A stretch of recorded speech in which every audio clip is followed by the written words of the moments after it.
हाल ही में जब अमेरिका और ईरान के बीच में टेंशन बढ़ने लगी तो स्ट्रेट ऑफ हॉर्मुज गिरवी रख दिया गया। दुनिया को मिलने वाला कतर से एलएनजी रुक गया। स्ट्रेट ऑफ हॉर्मुज पार करके आने वाला सऊदी, इराक, कुवैत सभी जगह से आने वाला तेल रुक गया। तमाम प्रकार की बाधाओं को पार करते कराते देश में अगर कोई तेल पहुंच रहा था, गैस पहुंच रहा था, तो उसका ट्रैवल कॉस्ट, टाइमिंग कॉस्ट इतना था कि लगते लगते कीमतें बढ़ गई।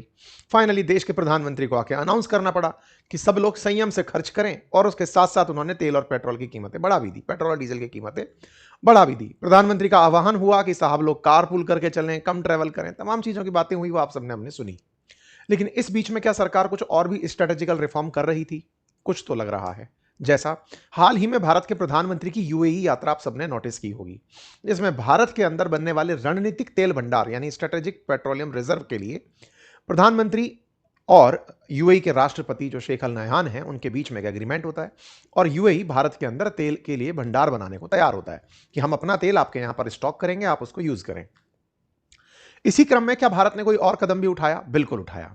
एलएनजी, लिक्विफाइड नेचुरल गैस, यानी कि वो गैस जिसका उपयोग फर्टिलाइजर इंडस्ट्री के अंदर बहुत खूबी से, यानी यूरिया के अंदर, यूरिया निर्माण में हो रहा है, प्लास्टिक निर्माण के अंदर हो रहा है, तमाम प्रकार से उद्योगों के अंदर जिसका उपयोग हो रहा है, उस एलएनजी की सप्लाई को कैसे सुनिश्चित करें? क्योंकि एलएनजी लाते समय पूरी तरह से कूलिंग के साथ ऐसी मशीनों से ट्रेवल किया जाता है, ऐसे शिप्स में आता है जहां पर गैस को ठंडा करके, समेट करके, बहुत ही संकेंद्रित करके, कॉन्सेंट्रेट करके भेजा जाता है। उसका कोई सब्स्टिट्यूट बन नहीं रहा। ऐसे में भारत सरकार ने एक और जो केमिकल विकल्प है उसके ऊपर तेजी से काम करना शुरू करने का अनाउंसमेंट कर दिया है। क्या अनाउंसमेंट किया है? अनाउंसमेंट यह है कि भारत गैस के एक सप्लीमेंट के रूप में, एक गैस के सब्स्टिट्यूट के रूप में कोयले से गैस निर्माण करेगी। आपके दिमाग में सवाल बनेगा, कोयले से गैस? कल्पना है केवल कि एग्जीक्यूशन भी होता है। एग्जीक्यूशन भी होता है और दुनिया भर में हो भी रहा है। क्या करेंगे हम कोयले से? कोयले से गैस बनाई जाएगी। अब तक क्या होता है? कोयले से बिजली बनाते हैं। कोयले से बिजली कैसे बनाते हैं? कोयला जलाया, हीट निकली, उस हीट से पानी को गर्म किया, वेपर बनी, उस वेपर से टरबाइन घुमाया, टरबाइन घूमने से इलेक्ट्रिसिटी पैदा हुई। एक प्रोसेस जो आपने सुना, इसको करने के लिए बड़ी बड़ी मशीनें लगी हैं। आज देश की लगभग 80% ऊर्जा आवश्यकता, सरकार 70% क्लेम करती है लेकिन कई डेटा 79% तक बोलता है, 79% तक जो ऊर्जा आवश्यकता है वो कोयले से बनी हुई बिजली से ही पूरी हो रही है। जब बिजली बनाने में कोयला जला के इलेक्ट्रिसिटी बनाने में उपयोग किया जा रहा है, भारत में कोयला आने वाले 400 साल तक के लिए उपलब्ध है। अगर वर्तमान गति से हम कोयले का दोहन करते रहें तो भी 400 साल तक का कोयला स्टॉक। अभी हम उसका उपयोग कर रहे हैं बिजली बनाने में, अगर हम उसका उपयोग गैस बनाने में करने लगे, क्या कोई इसकी रासायनिक प्रतिक्रिया सेम होती है? क्या सेम तरीका है हीट बनने का और गैस बनने का? अगर सेम तरीका है तो क्या ये एलएनजी का सब्स्टिट्यूट बनेगा या एलपीजी का? आज के सेशन में हम चर्चा करेंगे। कोयले से बनने वाली गैस को सिन गैस कहा जाता है। कोयले से बनने वाली गैस जो सिन गैस है, उसके लिए भारत सरकार ने 37,500 करोड़ रुपए का अनाउंसमेंट किया है। भारत सरकार की योजना है कि 37,500 करोड़ रुपए गैसिफिकेशन के लिए, कोल गैसिफिकेशन के लिए खर्च किए जाएंगे। आज के सेशन में हम समझेंगे ये सिन गैस क्या होता है, कोल गैसिफिकेशन कैसे होता है, कैसे ये एलएनजी, एलपीजी क्या उनके सब्स्टिट्यूट के रूप में रह भी पाएगा या कोई नया विकल्प बनकर आएगा। चलिए शुरू करते हैं। साथियों, भारत सरकार ने पीएनजी की सप्लाई को, यानी कि पेट्रोलियम का जो एलएनजी हम लेकर आ रहे थे उसको पाइप से जब हम सप्लाई कर रहे थे घरों तक, उसकी हुई परेशानी को देखते हुए कि इसका क्या ऑप्शन हो सकता है, क्योंकि हमने पाइप के माध्यम से नेचुरल गैस घरों तक पहुंचाने के लिए पाइप डलवाना तो अब प्रोत्साहित करना शुरू कर दिया है, लेकिन अल्टीमेटली एलएनजी जब सप्लाई दिक्कत कर रही है तो उसका क्या सब्स्टिट्यूट बनाया जाए। तो भारत सरकार ने हाल ही में प्रधानमंत्री मोदी की अध्यक्षता में 37,500 करोड़ रुपए की कोयला और लिग्नाइट गैसीकरण प्रोत्साहन योजना को मंजूरी दे दी है। यह पीआईबी की कटिंग है जिसमें cabinet approve scheme of promotion of surface coal lignite gasification project with a financial outlay of 37,500 crore रुपए। क्या होता है ये? अश्विनी वैष्णव जी के द्वारा इसके बारे में जानकारी दी गई, किस तरह से काम करेगी, प्रधानमंत्री ने इसकी सफलता की बातें कही। सबके सार में केवल यही कि साहब स्ट्रेट ऑफ हॉर्मुज के चलते जो एनर्जी सिक्योरिटी बाधित हुई है उसको हम अब आंसर कर पाएंगे। उद्देश्य क्या है? 2030 तक 100 मिलियन टन कोयले के गैसीकरण का लक्ष्य है, यानी 100 मिलियन टन हर साल, प्रति साल कोयले को गैस में बदल करके लक्ष्य की पूर्ति की जाएगी। ऊर्जा सुरक्षा को मजबूत किया जाएगा, विदेशों पर निर्भरता को कम किया जाएगा। इस उद्देश्य से सरकार ने इस काम को लागू करने का प्रयास किया। साथ में इस परियोजना के अंदर कोयला की सप्लाई जो है उस करने कोयले की सप्लाई को 30 साल तक निर्बाध रूप से करने का भी लक्ष्य दिया कि जिसने आज धंधा शुरू कर दिया 30 साल तक उसे कोयला मिलता रहेगा, कोई पर्यावरण वगैरह बीच में आकर के नहीं अटकाएगा। कुल मिलाकर के जब कोयला मिलना शुरू हो जाएगा तो जो इंडस्ट्रीज इस काम में आना चाहती हैं उन्हें निर्बाध रूप से कोयला मिलेगा। बेसिक सा सवाल है, कोयले से गैस कैसे बनेगी? नंबर एक, वो और गैसों से अलग कैसे होगी? नंबर दो, 30 साल तक कोयला मिलता रहेगा, 37,500 करोड़ रुपए खर्च किस पर होगा? तो इसके बारे में पहले जान लेते हैं कि 37,500 करोड़ खर्च किस पे होगा। मान लीजिए कि एक उद्योग को लगाने के अंदर 1 लाख रुपया खर्च हो रहा है, तो उसमें 20,000 रुपया सरकार देगी। सरकार सब्सिडी के रूप में उस पैसे को दे रही है। 80% सामने वाले से लगाने के लिए कहा जा रहा है। कौन लोग होंगे ऐसा धन लगाने वाले?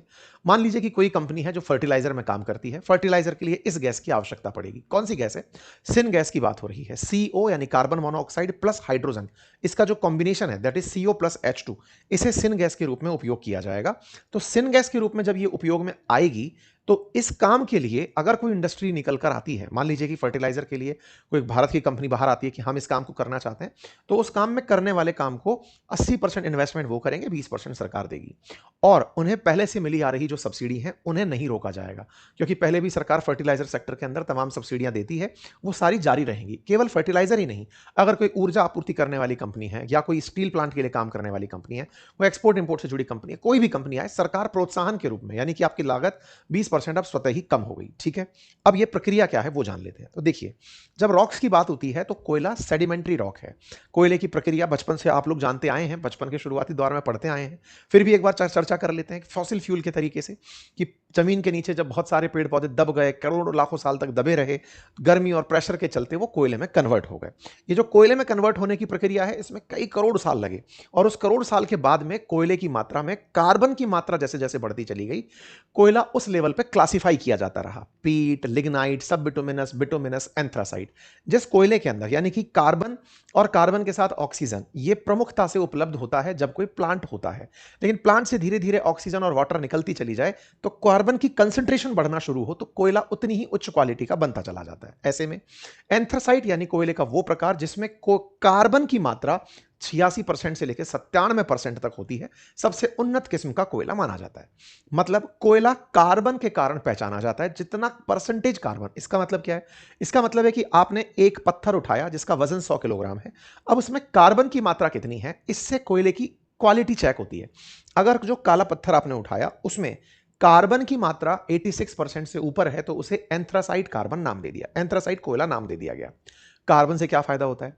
कार्बन ही जलने के बाद, कार्बन के साथ ही जब हम दहन की प्रक्रिया करते हैं, कंबशन की प्रक्रिया करते हैं, तो कार्बन की ऑक्सीजन से हुई प्रक्रिया से ही कार्बन डाइऑक्साइड का निर्माण होकर आता है। क्योंकि कार्बन प्योरेस्ट फॉर्म में अगर उपलब्ध हो रहा है, हाइड्रोकार्बन फॉर्म में अगर उपलब्ध हो रहा है, तो उसके बाई प्रोडक्ट कम बनेंगे। लेकिन अगर उनके साथ में कुछ और अशुद्धियां भी जुड़ती चली गई, सल्फर जुड़ता चला गया, पानी जुड़ता चला गया, और भी जो चीजें एक्स्ट्रा जुड़ती चली गई, तो उन सब का भी ऑक्सीडेशन होगा, तो बाई प्रोडक्ट में और भी बहुत सी चीजें बनने लगेंगी। इसीलिए ऊष्मा उत्पादन के लिए जितना ज्यादा कार्बन होगा उतनी ज्यादा ऊर्जा निकल कर आएगी। यही कारण है कि देश में जो स्टील इंडस्ट्री है वो कार्बन ज्यादा वाला कोयला पसंद करती है, that is anthracite carbon.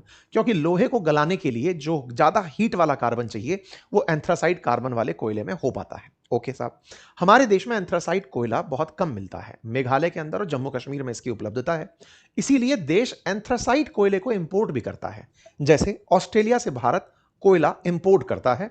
Australia में माइंस जो हैं वो अडानी ने इसी कारण से परचेज की थी कि वहां का कोयला वो बेच करके दोनों तरफ से, यहां पर पोर्ट हैं और वहां पर कोयले की माइंस हैं, तो पैसा बनाएगा। ये पुराना मामला हो चुका है जिसका ऑस्ट्रेलिया में बहुत विरोध भी हुआ था, इसकी चर्चा हमने पहले भी की है। तो ये तो हुआ एंथ्रासाइट का मामला। भारत में जो कोयला सबसे ज्यादा मिलता है वो बिटुमिनस कोयला है। बिटुमिनस कोयले के अंदर जो कार्बन की मात्रा है वो 45% से 80% के बीच में कहीं भी हो सकती है।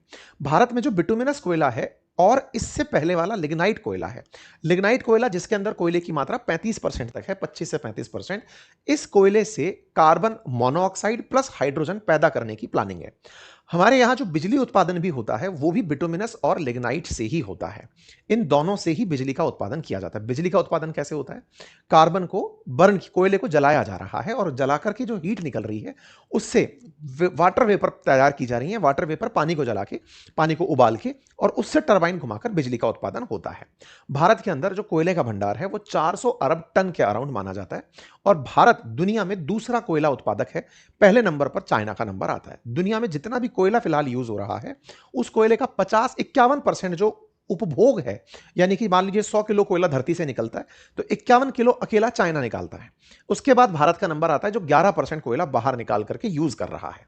भारत में कहां कहां से निकलता है, तो उड़ीसा, झारखंड, छत्तीसगढ़, पश्चिम बंगाल, मध्य प्रदेश, ये पूरा की पूरा दक्कन ट्रैप जो है वो इस कोयला उत्पादन के लिए जाना जाता है, जहां की जमीन से कोयला बाहर निकल कर आता है। ठीक है, कौन सा कोयला है, तो बिटुमिनस का उपयोग सबसे ज्यादा होता है और इसी से हम लोग बिजली पैदा करते हैं। कितनी परसेंट बिजली, हम 70% बिजली कोयला उत्पादन से करते हैं। कोयला निकालकर उससे थर्मल पावर प्लांट के माध्यम से करते हैं। मतलब कोयला निकला और उसे थर्मल पावर प्लांट्स के माध्यम से बिजली उत्पादित करके देश भर की बिजली की आपूर्ति उसी से की गई। हालांकि कोयले से निकली कार्बन डाइऑक्साइड एक प्रदूषण का कारण बनती है, लेकिन फिर भी हमारे पास और कोई अल्टरनेटिव उससे सस्ता उपलब्ध नहीं है, इसलिए कोयले से निकली हुई हीट का उपयोग बिजली उत्पादन में किया जाता है। अब यह बिजली तक तो सीमित था, लेकिन हमारे खाने को जलाने के लिए, अब इसको आसान तरीके से समझते हैं। कोयले को जला करके जो बिजली बनाई जा रही है, अग्नि पैदा करना ही तो हमारे लिए जो गैस है उसका काम है। आसान तरीके से समझिए, कोयला जला करके आपने बिजली बनाई, बिजली बनाने के लिए किया क्या, कोयला जलाया था, हीट निकली थी, उसका उपयोग बिजली बनाने में किया। हमें वही हीट तो घर पे चाहिए, लेकिन दिक्कत क्या है, हम घर पर अगर कोयला जलाने लगे तो प्रदूषण बहुत हो जाएगा, कार्बन डाइऑक्साइड बहुत सारी निकलेगी, कालिख पुतने लगेगा, कार्बन बहुत सारा, क्योंकि हमारे पास प्योरेस्ट फॉर्म में कार्बन नहीं आ रहा। हम कोयला उपयोग तो कर लें, लेकिन घर में कोई एंथ्रासाइड कोयला भिजवाए और हम उसका एफिशिएंट यूज कर पाए।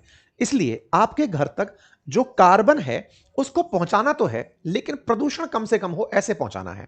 जैसे कार्बन जब आपके पास सीएनजी के रूप में पहुंचता है तो वो मीथेन के रूप में आता है, प्रदूषण कम करता है, लेकिन ऐसा नहीं है कि CO2 नहीं बनती है। ऐसे ही जब एलपीजी भेजी जाती है, लिक्विफाइड पेट्रोलियम गैस भेजी जाती है, तो उसमें भी प्रोपेन ब्यूटेन डाली गई है, कार्बन हाइड्रोजन उसमें भी है, वो भी कार्बन डाइऑक्साइड बनाएंगे, लेकिन कालापन उतना नहीं, कालिख नहीं आएगा, अनबर्न कार्बन जो है वो ज्यादा नहीं निकलेगा। ठीक है, ऐसी स्थिति में जब आप सिनगैस बनाने की बात करते हैं, तो कोयले को जला करके इससे कार्बन मोनोऑक्साइड और हाइड्रोजन निकाली जाए, उसकी हीट का उपयोग आप लोग कर पाएं, इंडस्ट्री में आप लोग कर पाएं, घरों में, जहां जहां यूज हो सकता है, आप फर्टिलाइजर में, इस तरह से इसका उपयोग सुनिश्चित हो, यह सरकार का प्रयास है। ठीक है साहब, यानी कि कोयला गैस में जब कन्वर्ट हो, तो गैस में कन्वर्ट कैसे होगा, गैस में कन्वर्ट करने के लिए उसको प्रॉपर तरीके से ऑक्सीजन के साथ मिलाकर जलाया जाएगा, कंट्रोल्ड रिएक्शन में 1000 डिग्री सेंटीग्रेड तक ब्रेकिंग करने का कोयले को प्रयास किया जाएगा, फिर जो गैस बनेगी उसे पाइप के माध्यम से आप तक भिजवा दिया जाएगा, जिसमें carbon monoxide, carbon dioxide, methane, hydrogen सब हो सकता है, लेकिन हां, उसे आगे चल करके सिंथेटिक नेचुरल गैस में भी कन्वर्ट करने का प्रयास, यानी एसएनजी के अंदर भी प्रयास किया जाएगा। सिन गैस का फॉर्मूला यही है, कई परीक्षाओं में पूछा जाता है, आप में से बहुत से लोगों ने देखा होगा, लेकिन इसको आगे चल के एसएनजी में बदला जा सकता है, सिंथेटिक नेचुरल गैस में, इसकी और रिएक्शंस कराकर मीथेन में बदला जा सकता है, यानी कि आने वाले समय में यह एलएनजी का सब्स्टिट्यूट बन सकता है। सिन गैस के जो बनने वाले उत्पाद हैं, उनमें आपके सामने ये तमाम अमोनिया, यूरिया, ये तमाम चीजें, पेट्रोकेमिकल, ईंधन वगैरह सब शामिल है। तो कुल मिलाकर के हम क्या करने की तैयारी में हैं, हम ऊर्जा का एक अल्टरनेटिव विकल्प सिन गैस के रूप में लेकर आने जा रहे हैं। क्या इससे हमारे पास जो पीएनजी पहुंच रही है, ऐसे एसएनजी पहुंच पाएगी?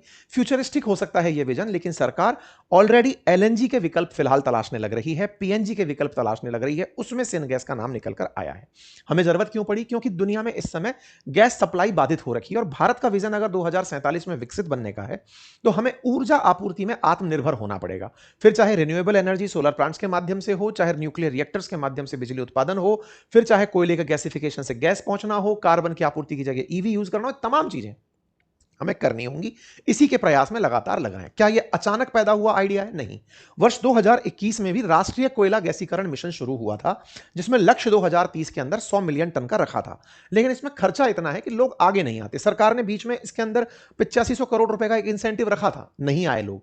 अब समय की आवश्यकता को समझते हुए सरकार ने 37,000 करोड़ रुपए, 37,500 करोड़ रुपए और ऐड किए हैं कि लो भाई पैसे लो, आ जाओ, 2026 आ चुका है, 30 में हमें 100 मिलियन टन कोयले से गैस बनानी है, लक्ष्य को पूरा किया जाए।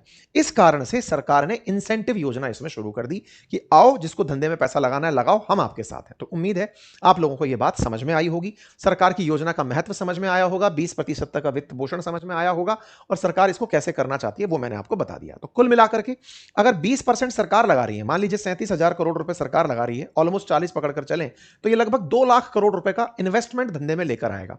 2 लाख करोड़ तक का इन्वेस्टमेंट आया तो ऐसे में रोजगार रोजगार पैदा होंगे। सरकार का लक्ष्य है कि इससे लगभग 50,000 नए रोजगार सृजित होंगे। रोजगार मिलेंगे, देश की आत्मनिर्भरता बनेगी। सरकार के प्रयास से देश के अंदर ऊर्जा के अंदर आत्मनिर्भरता का अल्टरनेटिव बनकर आएगा। ठीक है, क्या दुनिया में और कोई देश ऐसा करता है? बहुत सारे देश ऐसा करते हैं। कोई चाइना करता है, जापान करता है। तमाम देश इस तरह से ही उपयोग में लेकर आ रहे हैं। ठीक है साहब, उम्मीद है कि आप सभी साथियों को यह जानकारी समझ आई हो। जानकारी समझ आई हो तो साथियों से साझा करें। कोई भी दिमाग में दुविधा है तो कमेंट में साझा करें, उसके साथ चर्चा कर ली जाएगी। फिलहाल के लिए इतना ही। अपना ख्याल रखें, बड़ों का सम्मान करें, छोटों को प्यार दें और अपना व्यक्तित्व इस प्रकार से विकसित करें कि महिलाएं आपके साथ सुरक्षित और सम्मानित महसूस करें। और हाँ, आखिर में सबसे जरूरी चीज, इस बुधवार शाम 5 बजे से एआई की लाइव क्लासेस शुरू होने जा रही हैं। ज्वाइन करने के लिए लिंक कमेंट बॉक्स में दिया गया है, जाइए ज्वाइन करिए, समर कूपन कोड का इस्तेमाल करिए और 33% डिस्काउंट पूरे 1 साल की वैलिडिटी के साथ ज्वाइन कर लीजिए। धन्यवाद।